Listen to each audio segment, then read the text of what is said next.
Pjesa parë është lajm i mirë, që Kosova është në gjendje edhe ka vullnet t'i bashkohet forcës ndërkombëtare stabilizuese në Gaza, si një shtet i ri me një ushtri të re, e cila është e gatshme, profesioniste dhe kredibile, me kontribu në paqe kudo në botë, pra e tregon mesazhin që Kosova nuk është vetëm konsumuesi i sigurisë, por është edhe ofruesi i sigurisë, dhe ky është vullneti i institucioneve demokratike profesionale të sigurisë që i ka Kosova. Dhe kjo është pjesa e parë e që lidhet me funksionimin edhe të institucioneve të sigurisë. Fatkeqësisht, në Kosovë tash sa kohë, institucionet e sigurisë janë 5 hapa ose 10 hapa më përpara se sa institucionet politike. Dhe mos kalimi, mos procedimi realisht i ligjit ose ratifikimit për antarësimin e Kosovës në Bordin e Paqes, që është themeluar dhe udhëheqet nga SBA, është mesazh i keq politik, diplomatik dhe strategjik, sepse e largon Kosovën prej pra e vendos në situatë jo të mirë, prej një mundësie jashtëzakonisht të mirë për Kosovën, që të kontriboj tjetë edhe themeluese e një mekanizmi kryesisht Amerikan, i cili e largon, respektivisht e shmang vetën ruse, kineze e të tjera të cilat janë përmes Këshillit të Sigurimit të OKB-s apo në mekanizma tjerë. Pra mendoj që është gabim strategjik dhe si i tillë edhe i pakuptueshëm, sepse Kosova nuk humb asgjë, përkundrazi, antarësimi i plot i Kosovës, pra përmes ratifikimit në Bordin e Paqes, e tregon që Kosova ekziston si shtet, që Kosova ka politikë të jashtme që e përcjell një politikë serioze Shtetet Bashkuara të Amerikës, dhe mbi të gjitha është shtet që kontribon për paqe. Ramadani, hatërmbetjet e brendshme në lojën e bryllave i natëve, base që po shprehen dhe publikisht midis ish-presidentes Osmanit dhe zotit Kurti. Mendoni që do të kenë impakt dhe te administrata president Trump deri tani nuk ka pasur, përveç pak narsive që ata kanë treguar me qeverinë që ka Kosova sot, e që kishte edhe dje në zotin Kurti, mas edhe disa qeveri të tjera, por që asnjëherë nuk e kanë penalizuar Kosovën, popullin e Kosovës, që të mos goditet statusi jo në marrëdhënie ndërkombëtare. Si e shihni këtë situatë brendshme, base për ta mund shihet edhe me motivacion gati pjesënor? Nëse mbetet ose është dhe mbetet në nivelet e hatërmbetjeve personale, grupore, individuale, edhe mund të shpjegohet disi. Jo mirë, pra nuk është e qelluar, nuk ka kontribut për Kosovën e të tjera, por edhe mund të shpjegohet me nivelin e edukimit, edhe të personave në fjalë, pra edukimit politik dhe institucional dhe shtetëror, por do të ishte shumë më keq nëse është çështje ideologjike. Pra nëse ka probleme ideologjike në Kosovë, në vendimarrësit e Kosovës, dhe nëse problemet ideologjike ose çështjet ideologjike e ndajnë Kosovën nga ratifikimi dhe antarësimi i plot në Bordin e Paqes, nga rrugtimi i përbashkët në politikën e jashtme dhe të sigurisë me Shtetet Bashkuara të Amerikës, nga respektimi edhe angazhimi i plot e i detajshëm me NATO-n që është prezente në Kosovë, e të ngjashme. Dhe normalisht që ne e kemi po gjatë kësaj periudhe që Shtetet Bashkuara të Amerikës jo vetëm që nuk e kanë penalizuar popullin e Kosovës, por për më shumë kanë tentuar vazhdimsi me rrit vetëdijsimin e qytetarëve të Kosovës për të vërtetat që janë në raportet Kosovë-SBA dhe për të vërtetat që i ka Kosova në rajon apo edhe me NATO-n. Dhe ky investim unë e shoh që do të vazhdon edhe matutje, sepse është e qartë se shtetet e mëdha, sikur që është shteti kryesor, respektivisht i vetmja fuqi globale e kësaj periudhe, e këtyre dekadave të gjata deri tash, e mban partneritetin me popullin e Kosovës, Po, edhe si tillë nuk e vendos këtë partneritetin bazuar në duart e një individi ose dy individëve pavarësisht sa vota marrin ata në një parë zgjedhje apo dy parë apo tri parë, sepse populli është këtu dhe ndihmën e kemi pasur në vazhdimsi. Por Shtetet e Bashkuara të Amerikës kanë dhënë shënja serioze dhe të qarta që kanë tentuar me vedisu qytetarin e Kosovës se cila rrugë është e gabuar, cila rrugë është e drejtë. njerëzit e mirë të marrëdhënieve ndërkombëtare e shpjegojnë këtë si një gabim logjik ose keq lexim i situatës se çfarë bëri kuvendi javën e kaluar. Natyrisht shumë mirë prit vendimi dhe vota në kuvend për ta dërguar FSK-n në Gaza në kuadër të misionit për stabilizimin e saj, por që a mund ndërtohet një shtëpi figurativisht pa themel? A mund të qëndrojnë muret në bani themel? Jo, absolutisht edhe Ratifikimi i kësaj marrëveshje që Kosova të jetë dhe formalisht pjesë e bordit të paqes, do duhej logjikshëm sipas njerëzve të mirë marrëdhënie ndërkombëtare të shkonte për ratifikim, të votojë, pastaj edhe vendimi. jo vetëm logjikshëm, po edhe në kuptimin keqësisht strategjik dhe përmbajtësor dhe substancial për shtetin e Kosovës. Kosova e ka një derë jashtëzakonisht të madhe, të hapur, që është bordi i paqes. Në të cilën, po e ripërsëris për publikun, nuk ka dorë, nuk ka veto, nuk ka zë, as Kina, as Rusia, as shtetet që marrëdhëniet ndërkombëtare në studimet të sigurisë quhen shtetet Batakçe ose Rogue States. Ato të cilat janë edhe kundër vlerave perëndimore, edhe në këtë rast absolutisht edhe kundër Kosovës. Dhe një mundësi e tillë jo vetëm që është gabim të humbur dhe të vendoset në pikpyetje, nuk është humbur edhe me tutje, por është e papranueshme cila do sjellje politike e cila jo vetëm nëse nuk e ratifikon, po vetëm nëse e shtyn për disa ditë, është e gabueshme, është e papranueshme Dhe për përvojën tuaj, si lexohet kjo nga nivele serioze të sigurisë, jo vetëm nga politikanë, nga ata që e observojnë gjithë zhvillimin, konsolidimin e Kosovës në marrëdhënie. Dy çështje Sektorëve më të ndjeshëm që kanë bëjnë me siguri. dy çështje lexohen nga ky mesazh politik. E para është çështja e kredibilitetit të shtetit. Pra, shtetet, e sidomos në temat sigurisë, shtetet në vazhdimsi synojnë edhe kanë interes edhe prioritet me përfaqësu veten si shtete kredibile. Dhe në këtë rast kredibiliteti vihet në pikpyetje sepse presidentja atëherë e ka nënshkruar. Ndërkaq pjesa tjetër politike, kuvendi, pushteti, nuk po e procedon për ratifikim. Pra, kjo është kredibiliteti në pyetje. Dhe së dyti është besueshmëria i partneritetit. Pra, shtetet, e sidomos në bashkëpunim të sigurisë, e kanë jashtëzakonisht më rëndësi kredibilitetin dhe pastaj besueshmërinë. Pra, nuk mund të bashkëpunohet në nivele cilat duhet bashkëpunohet nëse s'ka besueshmëri. Sepse besueshmëria nuk është diçka që ndërtohet lehtë, pra ka dekada për ta ndërtuar në besueshmëri, por ka një moment apo dy momente që e dëmtojnë apo e prishin atë besueshmëri. Ku i pyeti rastësisht Ramadani, kryetaria e Komisionit për Punë të Jashtme, zonja Albresh Kryeziu Hyseni, nga vetëvendosje nuk e kaloi marrëveshjen në komisionin që drejton ajo. Me arsyetimin se tha, neni 2, sa duhet në shohë. Duhet amendohet, ka disa paqartësi, disa nevoja. Që flet kjo, si lexohet kjo dilemë? Realisht ne jemi vend demokratik liberal, por që në këto përmasa të shtrohen këto dilema, për cilin motiv mund bën, sipas jush? Unë mendoj që jo vetëm ne në Kosovë, por gjithë në botë që merren me Kosovën.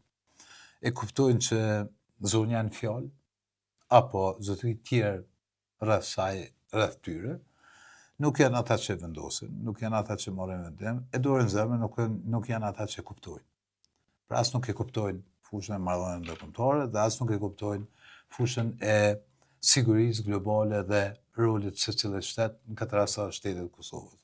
Dhe rrjedhimisht e kërkojnë përgjegjësin e vendimit. Dhe përgjegjësi i vendimit është kryeministri i Kurtit.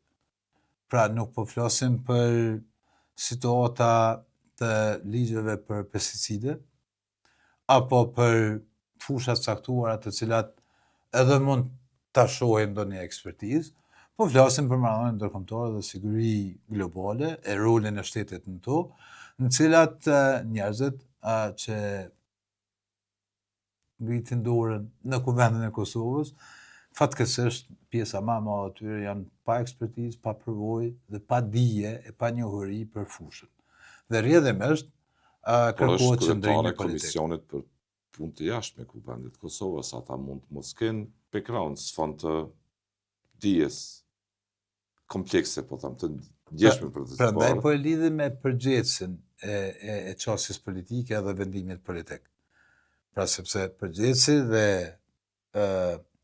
vendimarrësi real është kryeministri i Kurtit. Dhe a beson dikush që zonja e caktuar do të votonte ndryshe nga kërkesa qëndrimi i kryeministrit Kurti, e sidomos në temë të sigurisë kombëtare dhe ndërkombëtare, jo se jo. Prandaj po e them jo me përbuzje në kuptimin personal, po profesional po. Pra nuk mund të presim ndonjë dije e profesionalizëm në atë nivel, derisa vendimi politik është në duart të atij që udhëheq shtetin që 6 vjet, e cili i ka dhe institucionet e sigurisë që ja shpjegojnë këtë. Do duhet këtë legislaturë e cila me gjas do të ketë mandatin shumë të shkurtër për shkak të lëmshit politik dhe zgjedhjeve të jashtëzakonshme që po na trokasin me gjas, a do duhet këtë legislaturë pa bërë asnjë fillimisht që ta ratifikonte këtë marrëveshje fillimisht, mes në prioritetet të tjera, mes në zgjedhjes qeverisë e kështu me radhë. Unë besoj që në fillim, pa bërë asnjë dilemë, pa bërë asnjë, sepse është interesi i Kosovës, i kësaj arkitekture të stabilitetit dhe të sigurisë, që është mbështetje direkte e SBA-ve. Unë besoj që është dashur deri tash të ratifikohet dhe i bëj thirrje që sot nesër me njerë të ratifikojnë, sepse jo vetëm që është aspekt strategjik, po është aspekt substancial e përmbajtësor i Kosovës, i partneritetit, kredibilitetit, besueshmërisë dhe mbi gjitha është mekanizëm i drejtë. Është mekanizëm në cilin Kosova mundet me përfaqësu veten pa u kapur ose lidhur me shtetet të cilat matuti nuk e pranojnë dhe janë kundërshtare. E për më shumë, jemi duke folur për një situatë ose një bardh, një mekanizëm ndërkombëtar, i cili do të jep mundësi Kosovës ta tregojë storjen e vet, rolin e vet, edhe tregimin që ka të suksesshëm si tregim historik. Këtë është një interes madhor të Republikës Kosovës. Absolutisht. Çdo dilemë të kujto është apo nuk është Kosova shtet në marrëdhënie ndërkombëtare. Është kontribuese e sigurisë apo jo në marrëdhënie ndërkombëtare. Absolutisht. Kush është aliati i madh i Kosovës apo kush nuk është, etj. Se edhe profesionalisht edhe politikisht, shtetet e sidomos shtetet e vogla, sikur se është shteti i Kosovës, e definojnë rolin e vet, marrëdhënie ndërkombëtare, edhe ato rajonale, me kontributin me një fushë që mundën me dhënë. Shënim për shembull, ka shtete në NATO, që janë shtete me gati 20 vjet anëtarë të NATO-s, cilat e kanë një specializim. Ato janë të specializuara në ruajtjen e objekteve ku ka armë nukleare. Të specializuara. Janë specializuara. Sakt. Pra, ato niche capabilities, që i thonë, kapacitetet të specializuara. Dhe Kosova, edhe në diplomaci, duhet ta caktoj sakt prioritetet e fushave ku mund të kontribojë. Dhe antarësimi i plot në bordin e paqes është një prej tyre. Pra nuk është vetëm promovim, është edhe kontribut. Dhe si e tillë është interes madhor i Republikës Kosovës, është interes kombëtar, Dhe mbi të gjitha e bën dallimin me fësinjen veriore tonën, pra Serbinë, e bën dallimin me një numër të shteteve edhe në rajon që kanë dilema ndaj Kosovës, në rajon pak më gjerë, po them jo vetëm në ballkonin perëndimor, dhe për më shumë e jep Kosovën shtetin i cili e ka tregimin më të mirë që mund të tregohet, e që këta s'po dinë me tregu, apo s'po duan ta tregojnë. Kosova 26-7 vjet më parë, literalisht është shpëtuar përmes ndërhyrjes ndërkombëtare të NATO-s. Pas 20 e pak vjetësh, është shtet model për me kontribu në paqen në botë bashkë me NATO-n, apo shtetet themeluese kryesore të NATO-s. Që themi shkëlqysh, Dhe suksesshëm. nuk ka shtet tjetër, nuk ka asnjë rrëfim tjetër në botë, dhe kjo nuk është egzagerim. Nuk ka asnjë rrëfim tjetër në botë prej luftës së dytë botërore që ka pas ndërhyrje humanitare, ushtarake, e cila ka kriju një etnitet shtetëror, që o Kosova, e që ka sukses. Shëne kudo në përbot. Ka probleme, ka pasur probleme, ka pasur ndarje, ka pasur përçarje, e të tjera, e mbi të gjitha, nuk ka pasur tregim suksesi. Kosova, si shtet e përfaqëson këtë rrëfim, Kosova 27 vite në liri. Kosova është i vetmi shembull në botë i suksesit ndërhyrjes humanitare ushtarake. Nuk ka shtet tjetër. Prandaj është e pashpjegueshme. Nuk ka territor tjetër, nuk ka krahin tjetër. Dhe është e paspjegueshme se si Kosova nuk po e zhvillon këtë histori e suksesit, këtë tregim suksesit, kudo në përbot, kudo çfarë do lloj mekanizmi që i jepet mundësia, e mekanizëm më të mirë momental, se sa bordi i paqes nuk ka. Dhe para pak ditësh vetë zoti Kurti riktheu deklaratat, ndoshta edhe me arsye, duke paraqitur informacione për 48 baza që Serbia ende ka për skaj kufirit me Republikën e Kosovës. Serbia është po kjo e tillë, pa denacifikuar, një proksi i Rusisë që po përpiqet në mënyrë sistematike të minoj paqen dhe stabilitetin në rajon, ta minoj gjithë këtë arkitekturë të sigurisë që është rezultat dhe investim i SHBA-ve dhe i alateve të saj, për dobësuar dhe minimizuar ndikimin rus që kishte dikur Bashkimi Sovjetik në gjithë këtë relief gjeografik të Evropës të ndorë, dhe ju si është mundur, domethënë, në një rënon zoti Kurti vetë ngre alarmin për këtë, dhe në anën tjetër, po kjo Kosovë nuk çon lajme të qarta, të qëndrueshme, një bashkëpunimi, një shansi të shkëlqyer për Kosovën, për forcën e saj, për ambicien e saj, që të mos cenohet absolutisht Republika e Kosovës nga fqiu verior, ose nga ambicet që ajo ka për ta minu këtë paqe. Shëne, Se të mos shfrytëzohet ky rast. Kosova është shembull Se ka nevojë këta se e përmend edhe çështjen ideologjike, nëse tha, mund të ketë. Nëse ka. Ajo është problema, pastaj. E pashpjegueshme në bilancin final duket kjo punë. Kosova është shembull i komplet i kundërt i Serbisë. Dhe kjo është avantazh jashtëzakonisht i madh në diplomasi e në bashkëpunim ushtarake të sigurisë në përbot.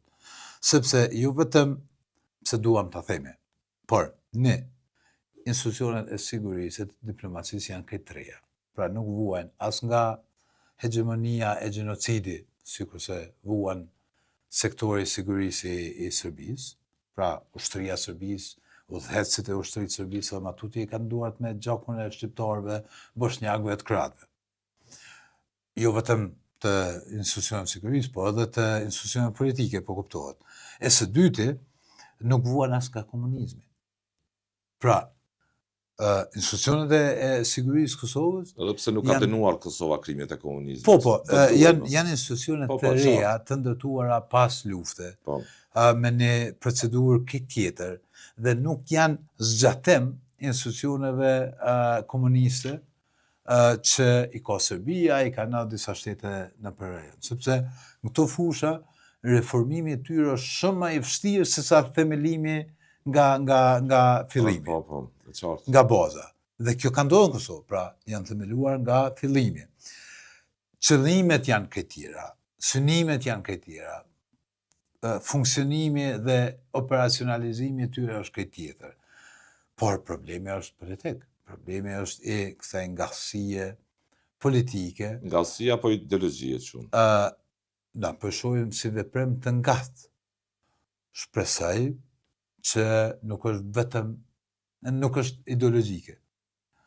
A ka nuanca ideologjike edhe mund të ketë, edhe duket që ka. Edhe nëse shohim fjalimet, jo vetëm të tashme, por edhe 2 dekadave më herët, pra kemi fjalimet vazhdueshme nga kjo strukturë pushtetare tash që është kundër kompanive multinacionale, që i fajson kompanitë multinacionale se ato po e zbrazin Kosovën, se po e zhvaten pasurinë e Kosovës, të tjera që janë parime ideologjike komuniste. Okej, nuk po flasim, dhe s'po besoj që dikush mund të flet për një komunizëm të stilit klasik të Enver Hoxhës apo Stalinit, por një ideologji e cila është në shpërputhje me trendin ndërkombëtar të demokracisë liberale. Ka thënë këto edhe dikush nga miqtë amerikanë, që mund të kesh evropiane kështu me radhë? Kjo është një prej dilemave që ngritet në vazhdimsi në këtë komunikimet.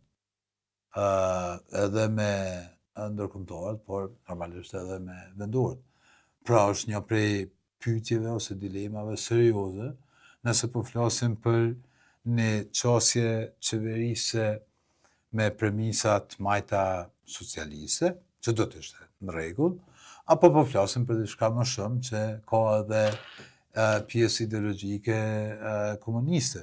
Edhe si e tillë, jo normalisht që e dëmton Kosovën vetëm nëse vendosen pikë pyetjet. Unë nuk po jap përgjigje sepse nuk jam në gjendje të jap përgjigje të tillë, por shpresoj që nuk është ideologjike.